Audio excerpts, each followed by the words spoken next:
America's working class has been cheated. That is an assertion. Open borders. That's a Koch brothers proposal. And the Democrats jumped right on board with the corporatists. They got in bed with Wall Street, military-industrial complex, the fossil fuels, Silicon Valley. And now look what happened to the country. We have the biggest income disparity since the Gilded Age. Bigger than that. There's more.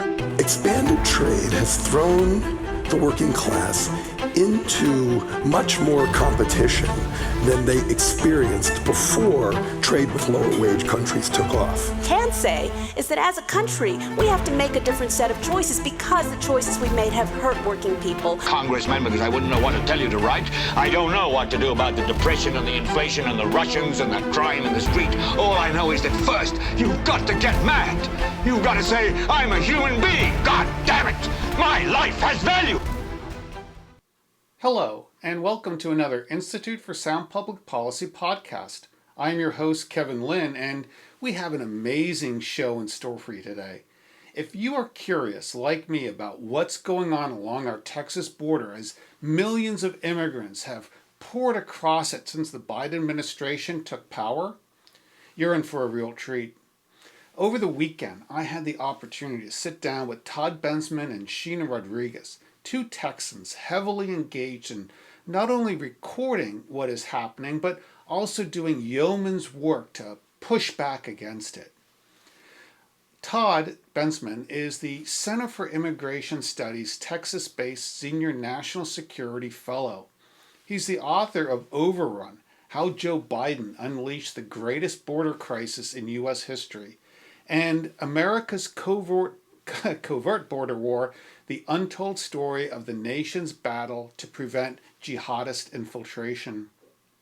Now, prior to joining the Center for Immigration Studies in August of 2018, Todd led Homeland Security intelligence efforts for 9 years in the public sector.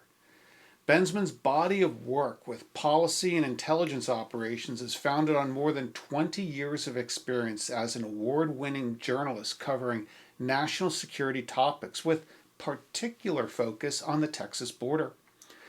Bensman holds a master's degree from the Naval Postgraduate School, Center for Homeland Defense and Security. His thesis was entitled "The Ultramarathoners of Human Smuggling Defending Forward Against Dark Networks That Can Transport Terrorists Across American Land Borders." A mouthful. He also holds a master's degree from University of Missouri School of Journalism and an undergraduate degree in journalism from Northern Arizona University. Sheena Rodriguez is the president of Alliance for a Secure Texas. Earlier this year, she testified before the House Subcommittee on Immigration and Citizenship about child trafficking along the southern border.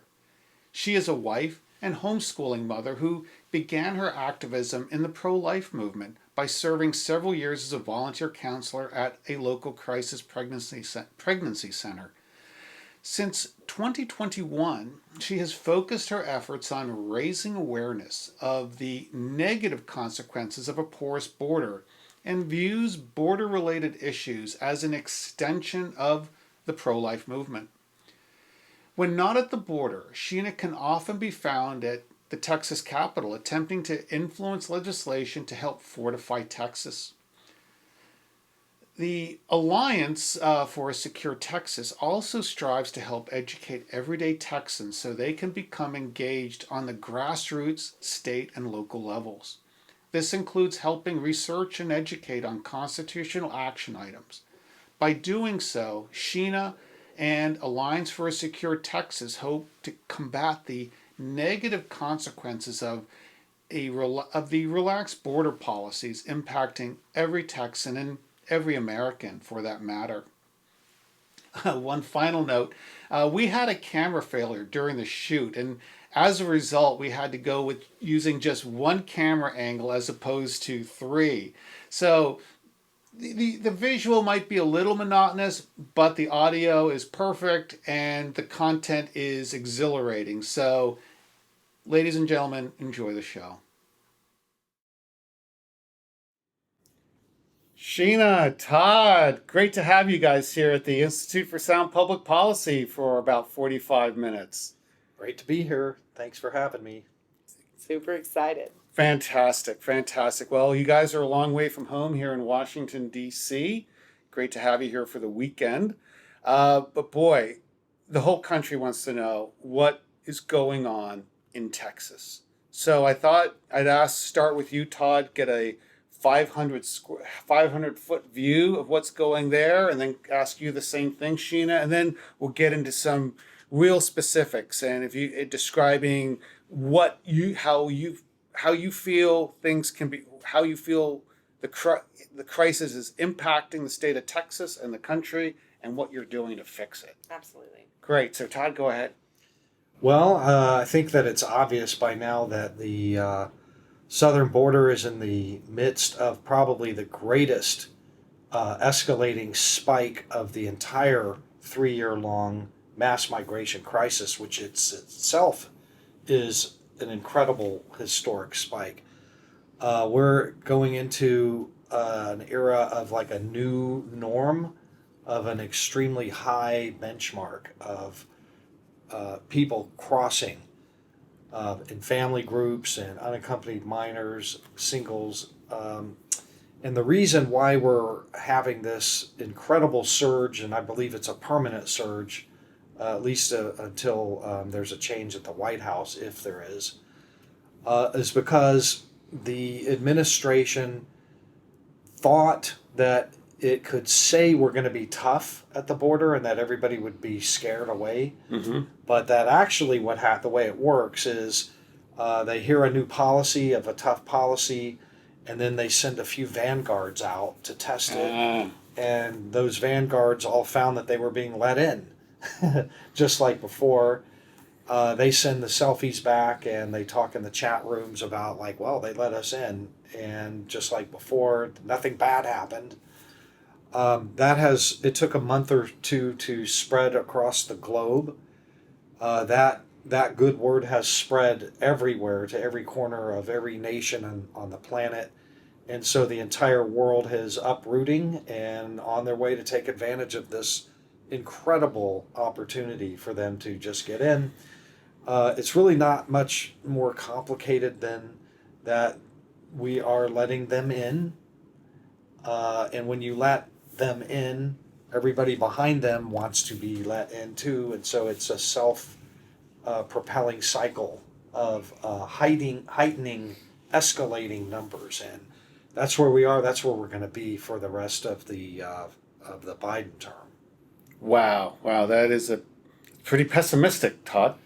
At the end of the day, it's just realistic. But I mean, it was predictable and predicted. I mean, I wrote this exactly like it would happen. Now, how long has it been since you wrote the book? Well, I wrote the book. The book was published in February of 2023, but the end of Title 42 came in May. Mm-hmm.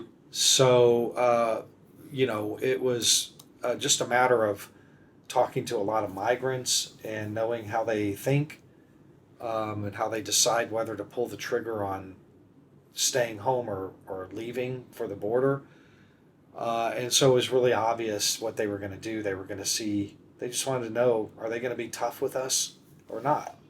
And they found out that we're just letting everybody in. So it just naturally followed. This isn't brilliant predictive prognostication on my end. It was just really simple, easy. Anybody could have figured this out if you just saw them let in. They just you're stating the obvious. Right. And so there was a pause briefly while they were kind of waiting for the first vanguards to cross in and test the waters. The waters were really great. And so now everybody's jumping in for that swim.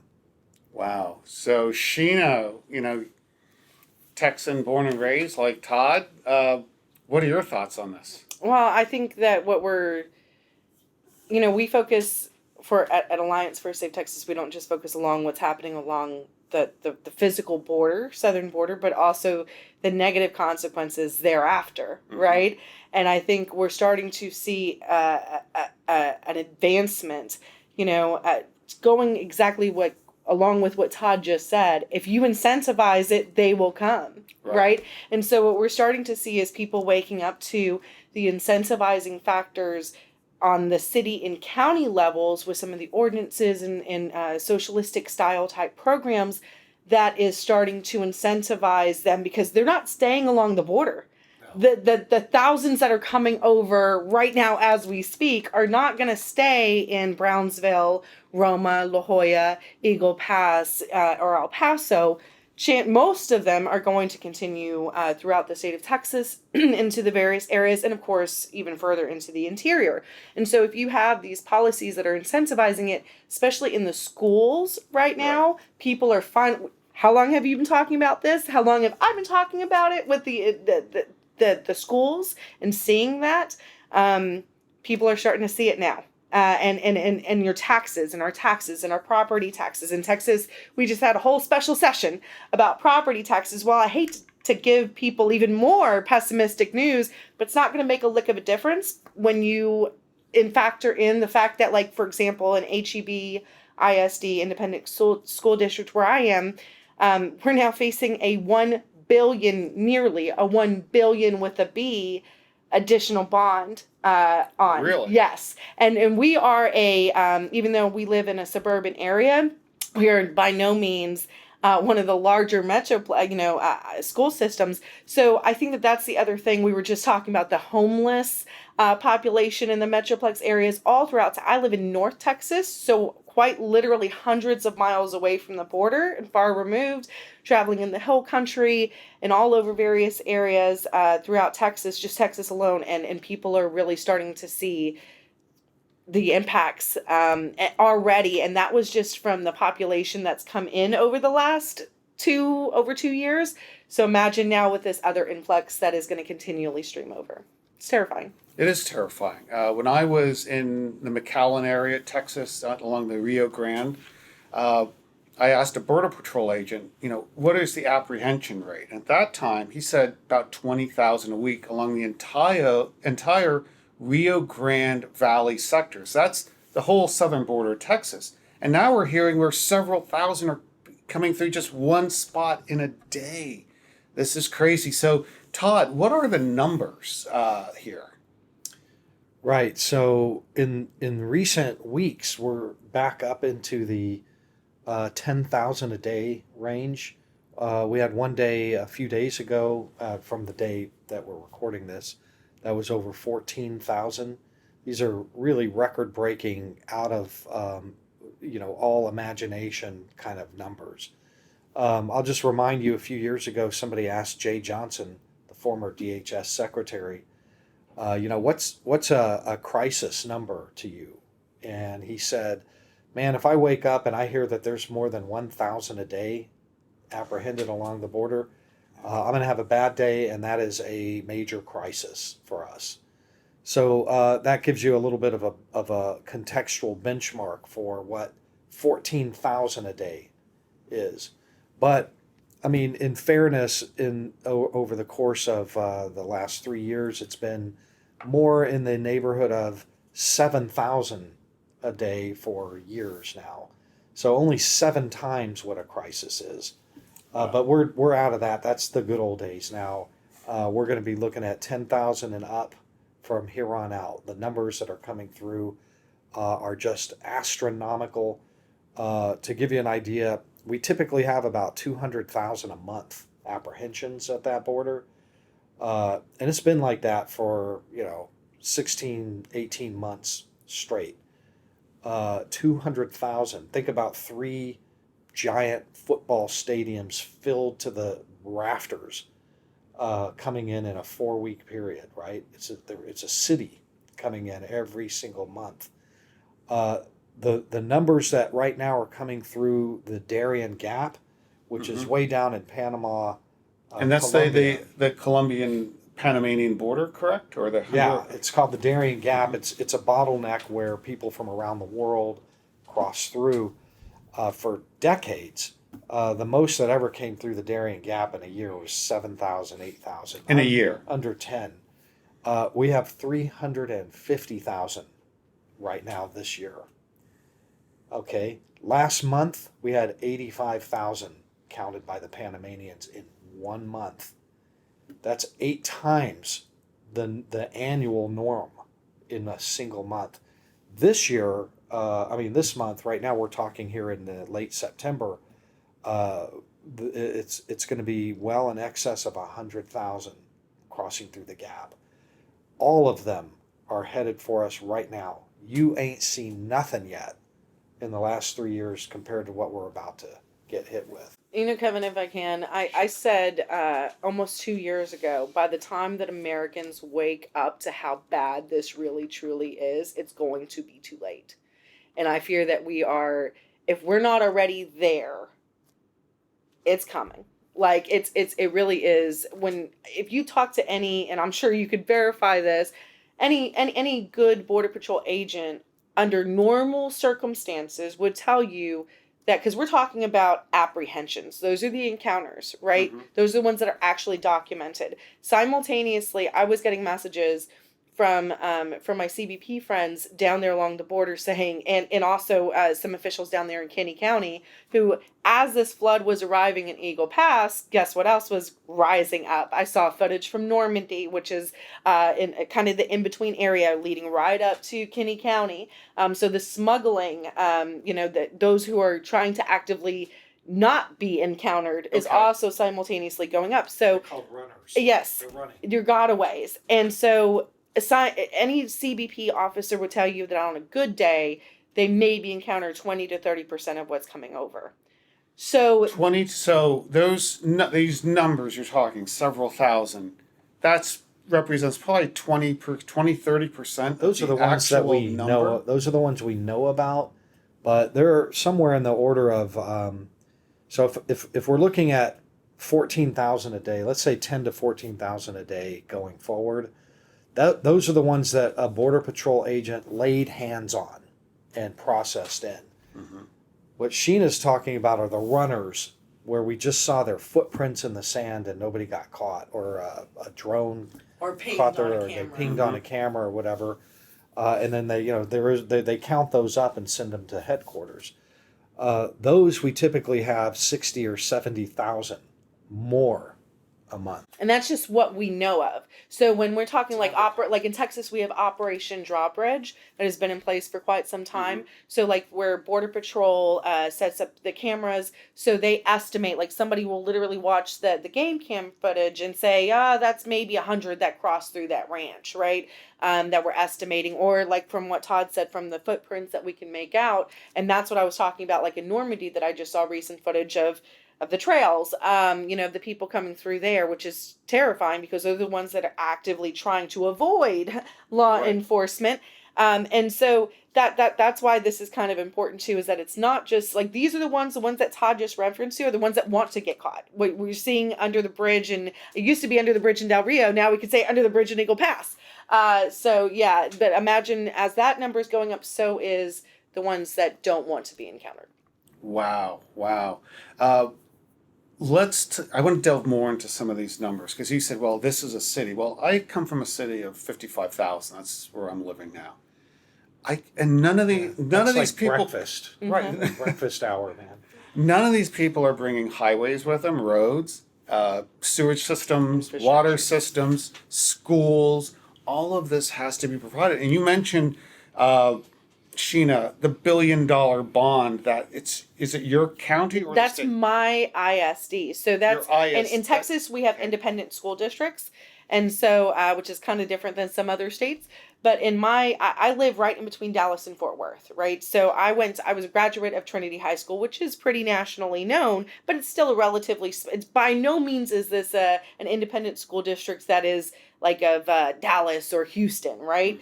Mm-hmm. But we have a $1 billion with a B. We just built an additional new elementary school expanded the middle school, and now we are wanting to expand and rebuild several other elementary schools and additional elementary schools. And I'm going to say this too. I was just working in Fredericksburg, Texas, which is Fredericksburg ISD, which is in the hill country of Texas, right? And what they're even facing, and this goes right along with what we're talking about, is now they're wanting to put in these clinics into the schools, not outside, onto the school buildings, to bring basically pediatric care and mental health care. And the reason why they are doing this, and it's on tape, they said is because of the influx of unaccompanied minors, or of the undocumented students that has been absorbed, and that is going to be expected to be absorbed. You're talking about a very small rural community in Texas that is wanting to put clinics. So again, when I just spoke in front of the school board, and I said, if you incentivize it, they will come. When I talk about the socialistic programs, so you imagine that's literally pinging Fredericksburg ISD on the map, because now they're going to, just like Todd can verify, they communicate. So they're going to say, oh, well, they're coming over. Where are we going to go settle? Well, if we go to Fredericksburg, Texas, they're putting in housing developments, right? Low-cost housing developments, which is going to attract this. And then they're putting in these incentivizations inside of the school districts. So it's going to be, again, if you incentivize, they will come. And this is happening all across Texas in various areas where school boards are now voting this in, many of them citing the same reason, because of the large population of undocumented students that have been absorbed. And that's just the tip of the iceberg. Wow, those are amazing numbers. And like you said, if you incentivize, they will come. Now, the implications, like you mentioned, they're not stopping at Texas. When I was in McAllen, I had the opportunity to sit with a rancher for a few hours. And he said the amazing thing is all these people coming across, and you know how close McAllen is to the border. All these people coming across, no one has shown up asking for work. They're, like you said, they're not staying there. So the implications for mayors, county commissioners, state governors, and assemblies is this is coming to a neighborhood near you. Are you prepared? And if you're not, what's the solution? I like some thoughts from you there. I mean, actually, before I even get into that, I mean, what is Texas doing right now? What can they do? What are they trying to do? You want to start off with what? Sure. I mean, Texas is spending about total of about $10 billion of its own money, state money, on a variety of programs. The main one is called Operation Lone Star, which is surging of state police and National Guard to the border to do several things. The main thing that they do is they fill the vacuum of emptied Border Patrol positions. Border Patrol has pulled out of the border to guard against drug trafficking and the rest of that, and they do processing duty inside these big processing centers. Mm-hmm. And that left, hundreds of miles of border unguarded completely. So Operation Lone Star was designed to go fill those gaps, at least to be able to, catch the criminal aliens and drug runners and weapons smugglers and sex traffickers and that sort of thing. Then the other thing that they're doing, and that's a very significant part of what they do. They got National Guard down there helping them spot for drug traffickers. The other thing that they have started doing more recently is what they call Operation Hold the Line, which is that they go to hot spots like Del Rio and Eagle Pass, and they denude the riverbank of cover, of vegetation, and replace that vegetation with barbed wire or concertina wire. And then, like linemen on an NFL line, they block the migrants physically from entering the country. They have to keep them down in the river until they turn around and go back to Mexico. That's proven incredibly effective up to a point, which is that, at the end of the razor wire, where they stop. The migrants figure that they can just go around them and find the Border Patrol, and then the Border Patrol lets them all in. Wow. It's a game of whack-a-mole in that respect. Right. Well, I mean, you only have so many, Right. cops that you can just be like this, but you can see it. It's funny. The police and the National Guard will follow laterally along the wire as the migrants walk in the water, and hoping that they can wait out the cops, so the cops won't let them in. Highly effective. They shut down all the illegal immigration down in the Matamoros, Brownsville area. Shut it down. They were doing okay in the Del Rio area until a few days ago when the immigrants, probably guided by NGOs or maybe the cartels, I'm not sure who told them, got 3,000 of them together and did a bonsai rush all at once and broke through the Texas blockade, just overran the Texans, and then found the green uniforms behind them and then got in. Well, and CBP forces have been. I know that it was in the news just recently, and I think Governor Abbott showed some video of the CBP officers that were cutting the line, but honestly, that has been happening. There's been this battle, and I described it recently. I gave a quote, and this is how I've seen it for a few months now, since Texas forces have really tried to take a stand, which is the federal takeover of a sovereign state. That's exactly how I see it. Because the sovereign state of Texas, we are literally up against the world. And I'm not just saying this because I'm a proud Texan, which I am, but we are literally up against our own federal government and federal agencies, and up against the world. In Mexico, by the way, who is our biggest trade partner, that is all zeroing in on Texas. So we have very finite resources. Even though we are the 8th strongest economy in the entire world, we have very finite resources. We only have so many boots on the ground, and sea wire is so easy to cut and move aside, and the migrants will throw their wet clothes on there. I've seen it so many times anyways, but we are trying. Governor Abbott is trying to do things. You mentioned $10 billion. That's just this past legislative session. So this is like a biennium, right? This is like 2 years. Previously, just to put a little bit of historical context, yes, none of these issues that we're talking about are necessarily new, just because we are where we are. So geographically, Texas has always had to deal with some type of border security issues, but not to this magnitude. And to put it into context, before the Biden administration, the state of Texas spent about $800 million. Wow. So you compare 800 million to now 10 billion in 2 years.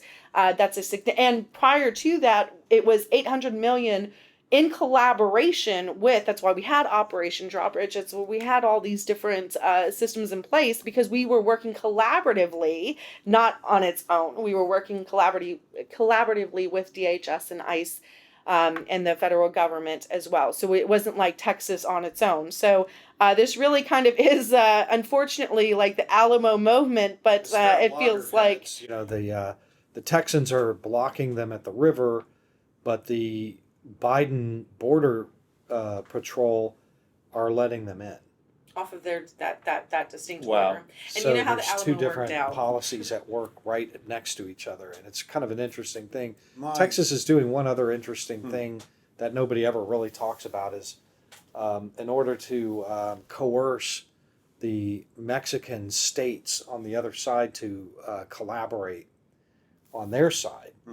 The governor is doing 100% truck inspections on all commercial trucks crossing international bridges, and they'll back up. They'll literally just shut down international trade between the two countries until they see the Mexican troops start working it on their side. Interesting. So they just did that in Del Rio, in Eagle Pass. They shut down the bridge. They also shut down the rail freight bridge with inspections.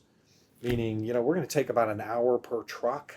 Oh, wow. And then, for safety. And then, before long, you've got 20-mile backlog into Mexico, and it drives everybody insane. Texas has been doing the shutting down international commerce, binational commerce, for about a year now. they'll hit this bridge, then they'll open it, they'll hit another bridge, they'll hit another bridge. One time they shut down 6 different bridges all at the same time, which really just shut down U.S. trade completely from Mexico. Which is 100% legal and constitutional, which is one of the things I know Inspections. Governor, because we're doing it on Texas roads. Right. And that's one of the things that when Governor Abbott, I think just 2 days ago or so, he reiterated that he had invoked the Invasion Declaration, which is one of the things that I personally had been advocating for, and we were working to pass some of those resolutions in various counties. We're up to over 40 different counties that have passed similar resolutions, and to encourage that and give him cover with that, to support that. But I think that was one of the biggest things that I wanted to see even more of, is by declaring this invasion, which is legal and constitutional, then we can enforce more things like that, like these inspections on Texas roadways under that declaration, that would mimic, it's not exactly the same, but it would help to mimic economic pressure like what President Trump did with his tariffs. So that's the ultimate goal. And because we are the 8th strongest economy in the entire world, and Mexico is our biggest trading partner, that's trying to apply that economic pressure. And I know that there's some talk too that we also have the biggest oil trade with Mexico as well. So it would be very interesting, and I would encourage Governor Abbott to possibly go down that path, because if we really want to apply some economic pressure legally and constitutionally, that's another way to be able to do it. Wow. I'd like to talk, you mentioned that there are agencies. You mentioned federal government. You'd mentioned, I think, NGOs and volunteer agencies that are assisting in this. Who are these agencies? And what gives them the agency to do this? I mean, there's literally hundreds and hundreds of agencies, large, small. I couldn't possibly name them all here, but there's some big ones. Catholic Charities, HIAS, the Methodist Church has one, the Lutherans have one, the Baptists have a bunch. And what they do, and then there's just like unaffiliated, just, we want to help the migrants and refugees. These are, they're in business. I mean, they want to bring money in, and they are helping to manage the crisis in partnership with Border Patrol. They've been brought in, contracted with, hundreds of millions of dollars. Actually, it's in the billions of dollars in federal contracts are going out all over. It's unaccounted for completely at this point. There's no transparency whatsoever. There's no bidding that goes on. It's single. No bid contracts. It's no bid contracts. They're just handed out on an emergency basis through FEMA, through the State Department, through DHS, and they're all getting just filthy rich off of this thing. They do a lot of the services that they provide are anywhere from just helping to facilitate the released illegals getting onto buses to get to their destinations, or airplanes to just like help them get out of town, to putting them up in hotels and housing complexes, to make sure that they're fed, clothed, that they've got medical treatment, that they have full dental, and everything that any border crossing alien would ever need, for as long as they possibly need it, from the time they cross the border to months and even years afterwards. And a lot of the NGOs that are operating here in Texas and in the United States are also collaboratively working with NGOs internationally, and communicating with them. Yes. So it's very complex, and they're not just receiving money from the federal government, which is substantial and no end in sight, but they're also, in some cases, like in Texas, receiving money, and I'm sure in other border states, probably north and south, but especially along the south, receiving money from the city and the county level and the state level as well. And in the case of Texas, a lot of these NGOs, that are like Endeavors, BCFS, Southwest Key, so many others, the Lutherans, so many. Hundreds, maybe thousands of different organizations. Absolutely. They are also working collaboratively for the care of our foster care children, or state foster care children. Interesting. I've often thought that it'd be great if there was some way to put an ETF on the stock exchange. I'd buy that thing, right? I'd have bought that about 2 years ago. I'd be rich by now. Getting into the foster care. Now, Sheena, you've done a lot of work in the area of exploited children and minors coming across who, once they cross, we lose track. The government loses track of them. How is this happening? I mean, please describe that problem and tell us how it's happening. Well, again, we're facilitating it. And we're not just facilitating, we're incentivizing it. It goes back to if you incentivize it, they will come, right? So, like right now, I've seen some recent footage of, once again, a whole lot of men that are coming over with small children. And why is that? Because our policies are incentivizing it. Because they're saying, well, if you cross over with a child that's under this certain age bracket, you're pretty much guaranteed to be able to stay. And it could be 20 different people that are coming over to claim being related to that one child, and they get to come, right? And then I know Todd's talked about the forced separations, family separations, and I've seen that as well, at least what appears to be that as well, which is if we separate, or if we send these older teens, or these, 13 and up, let's say, we send them over, they have a higher probability of being able to be let in if they come in as an unaccompanied minor. But then a lot of these children are being told, according to them, from the interviews that I've done and I testified about, was, they've told me that they're being told by these women inside of these bodegas or facilities, which one could imagine is the NGOs. I can't verify that, but that's what we could imagine that as being, and who to ask for when they arrive here to the United States. And I think that's what's so interesting to me, and that's one of the most frustrating things. And I just had a few different meetings today working on some congressional level stuff, and we're trying to also attack this and address some of these issues from the state level, because I feel like this is possibly where we could attempt to try to address some of these issues.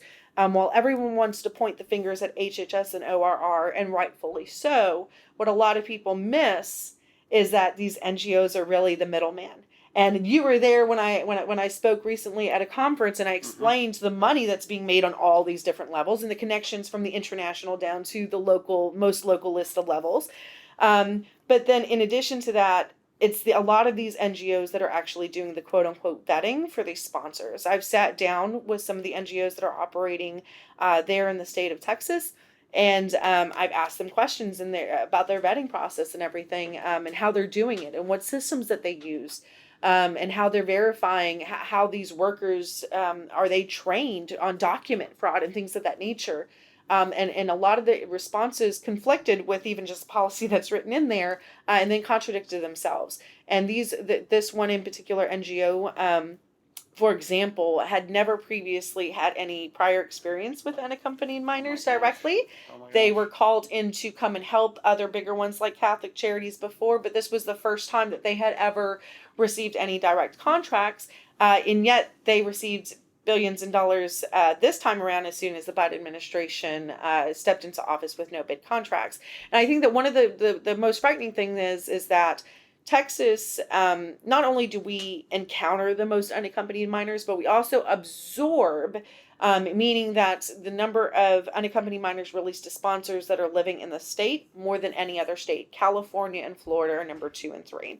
So if we, and in some of the cases that have been happening over there in Florida, like the grand jury investigation that was done, that we actually it was just released, and actually I guess I could announce this right here on your fantastic. show, that finally, just a few days ago, our state level sponsored letter by Representative Stan Kitzman was released and sent to our AG's office, asking for a similar investigation in the state of Texas into the alleged trafficking cases of these unaccompanied minors into the state.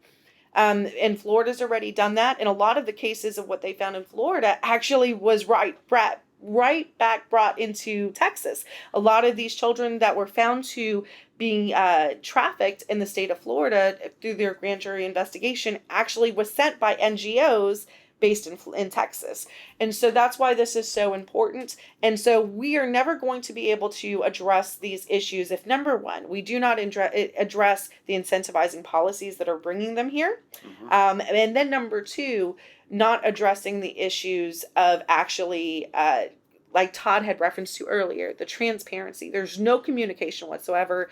I have so many different stories that I could tell you that I know we don't have time to get into today of the lack of transparency where HHS contracted facilities and these NGOs, both for and nonprofit, are laughing in the face of state and local officials for something as simple as a contract to even verify that the ages of the supposed children that are in these facilities. It's very disturbing on so many levels. And then in addition to that, that's when we're also seeing, again, the stress on the infrastructure, the stress on the schools, the stress on our EMS systems. You mentioned, heck, water. Water is so precious in Texas. And I'm all for, at this point, building a wall to the northern border of Texas and the southern border, because we're full. We turn the lights off. We're no longer, just no vacancy. Even something as simple as water, where we just don't have, even for our citizens, nevertheless, the children that are being absorbed, the families that are being absorbed, and that are settling into the various Texas areas. It's so disturbing. And if we want to actually address it, we cannot do so without doing those two things, addressing the policies that are incentivizing it and addressing the middleman, the NGOs that are operating. It's hard to address the policies. Trump was doing it in his final year with Remain in Mexico. When unaccompanied minors came across, Border Patrol picked them up and put them right on the bridge back into Mexico. That's where they belong. Mexico is a modern oil state, perfectly capable of inviting international NGOs to come in and help take care of these kids. Let them be on Mexico. Mexico's got the funding, they've got the space, they've got the NGO support. There's no reason why unaccompanied minors should be coming into the United States. Push them back. Let the Mexicans take good care of them like they were before. Well, and if I may, really quick to add to that, most of the unaccompanied minors, if you look at the demographics, are older teens. Most of them that I've encountered are supposedly 16, 17, near 18, right? And most of them, again, if you look at the data that is publicly available, are males. So half of the ones that I've met look like they're 25 if they're a man. yeah, they have more tattoos, Interesting. more interested in tattoos than teddy bears. Interesting. 17. Wow. I'm just tall for my age. and shaving it. And the you had mentioned the water. These are beyond, these numbers have to be creating massive environmental concerns and issues. How would you address those? I mean, what do you notice this in the state of Texas? In so many various ways. I mean, from the population growth, even in, for example, heck, in the DFW area, the Dallas-Fort Worth area, not only are we having busloads of people dropped into our community, just like everywhere else, where they're literally busing them in and leaving them on the side of the road, and then being absorbed into our homeless population, but also we were the number 2 spot for the Afghan refugees. So just being absorbed. So you talk about the resources that it's draining. Again, heck, now I just had one of the elementary schools that I just referenced earlier that was just being built was actually my son's old baseball field. My son is now going on to play baseball in college. And every time I drive by it, I'm infuriated because I'm like, that I had so many memories on that field, but they just had to plow it over because of the overwhelming population growth that with no end in sight. The property taxes, right? The explosion in, I mean, the amount of infrastructure that is being, our hospitals, that is just being impacted. And then when you get into the rural communities, it's even worse. Now, living in a metroplex area, a lot of our water comes from the rural areas, right? And from our lakes, and the dams that are created. But even in the rural areas where a lot of these facilities are open and housing unaccompanied minors, even in like Fredericksburg, they don't have the resource. They don't have the EMS. They don't have the infrastructure for all of these new low economic housing facilities that are being brought up for these large Pecos. Pecos had a massive, it's now on warm status and has been, but a massive unaccompanied minors EIS, the Emergency Influx Shelter, out there. There's no water out there in West Texas. It just doesn't exist. So that's where we even had where facilities were using non-potable water, which is terrifying if you know anything about that. It's literally like poisonous water that they were using because water just doesn't, it's precious. We just don't have it. The damage that I've seen along the physical border, I've documented so much of the piles of human waste and trash. The river is literally filled with, I've seen dead bodies floating down the river over there in Eagle Pass and getting hung up right there along the bridge where the cement pillars are. I mean, human feces, medications that these NGOs give them, condoms, used and new, which are just filled with chemicals. I mean, it's absolutely disgusting. The smell is rancid everywhere that you go, and it's just piles and piles. I mean, there's so much. Heck, you just talked about exactly that, where even with right along the border, where we've had to the vegetation there, and the mussels. They're so worried about the mussels. Well, what about all the trash and the filth and the human waste that's in that river right there because of this crisis with no end in sight? It's nobody, they call them dump sites, basically just dump sites where people just dump. It's so, and it's horrible because especially along the Rio Grande River, it's beautiful. You go to Del Rio, it's stunning. It's stunning, and it's just demolished. It's just utterly demolished. Wow. Todd, any other thoughts on that? Remind me of the original question. The impact, I mean, all these numbers have to be having an impact on the environment. I mean, have you seen anything that would validate that? Well, you know, I can expand and reiterate on what Sheena said and expand on it. For example, in Reynosa, Mexico, there are several very large migrant camps all along the riverbank there. Reynosa being across from McAllen. And when you go to these camps, they're ramshackle, tarps and, building materials and pieces of plywood and stuff.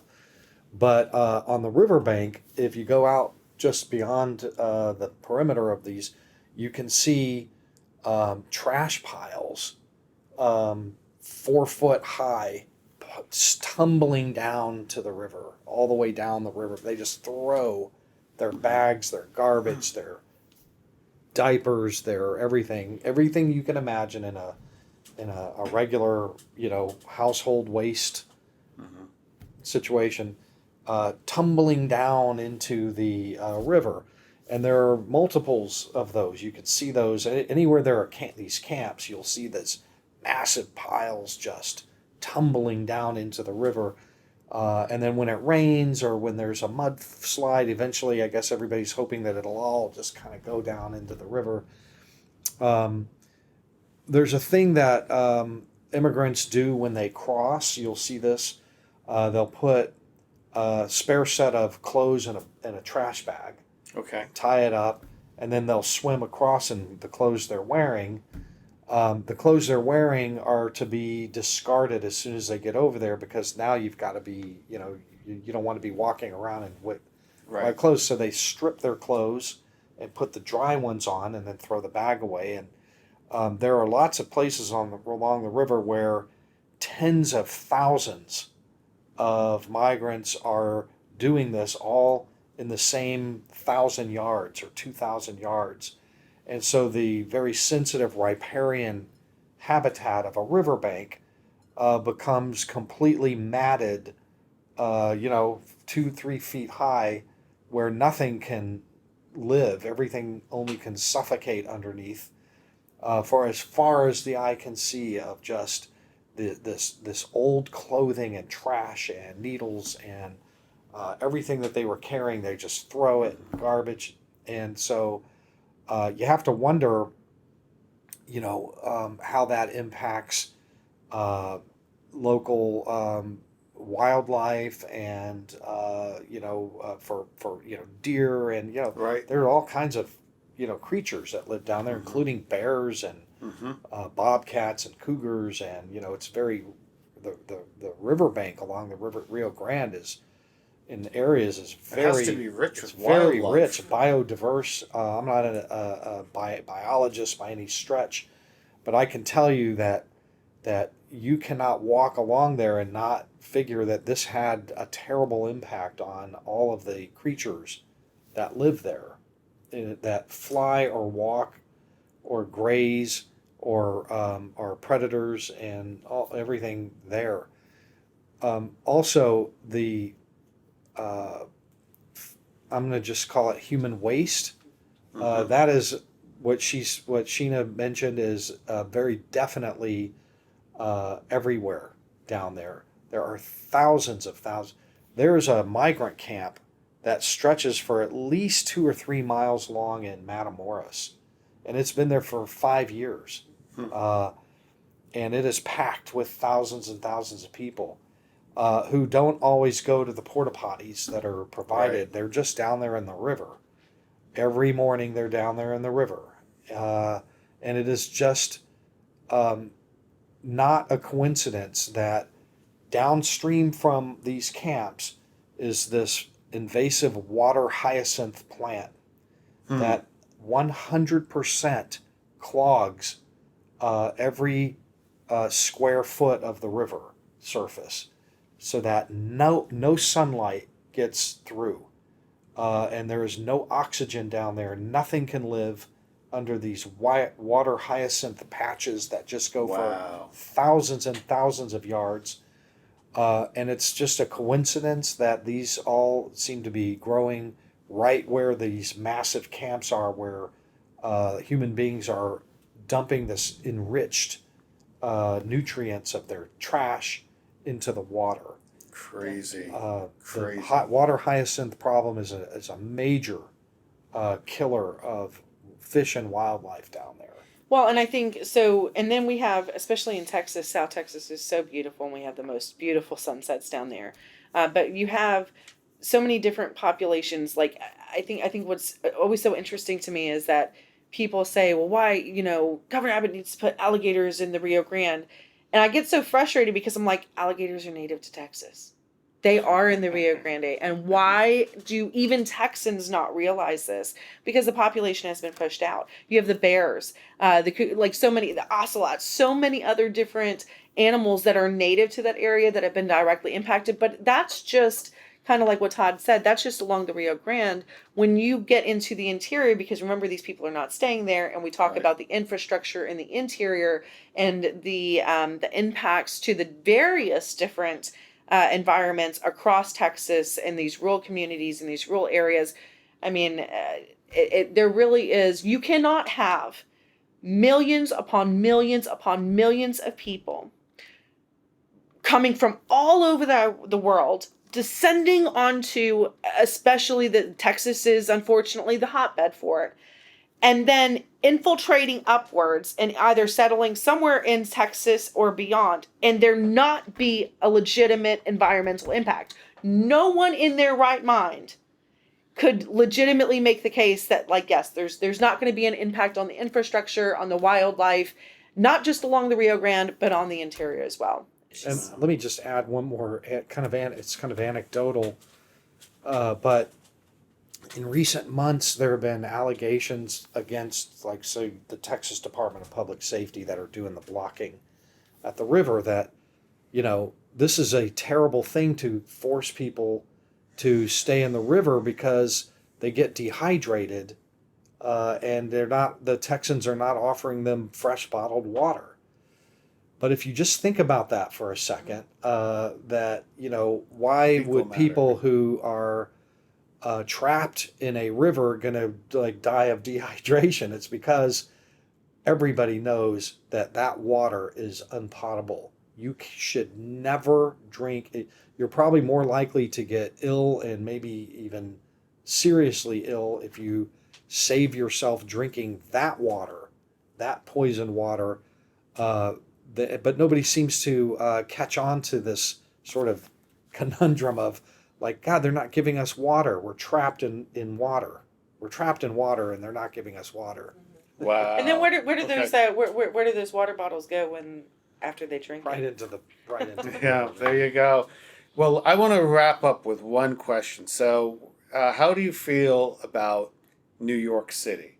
It looks like Mayor Eric Adams, who was a proponent of sanctuary cities, is, tapping out, and he's screaming uncle. They're saying they're full up. Governor Hochul just the other day said that the state of New York is full up. Don't come here. Do you, as Texans, kind of, in a way, take kind of a grim satisfaction that, Yeah, I gotta admit it.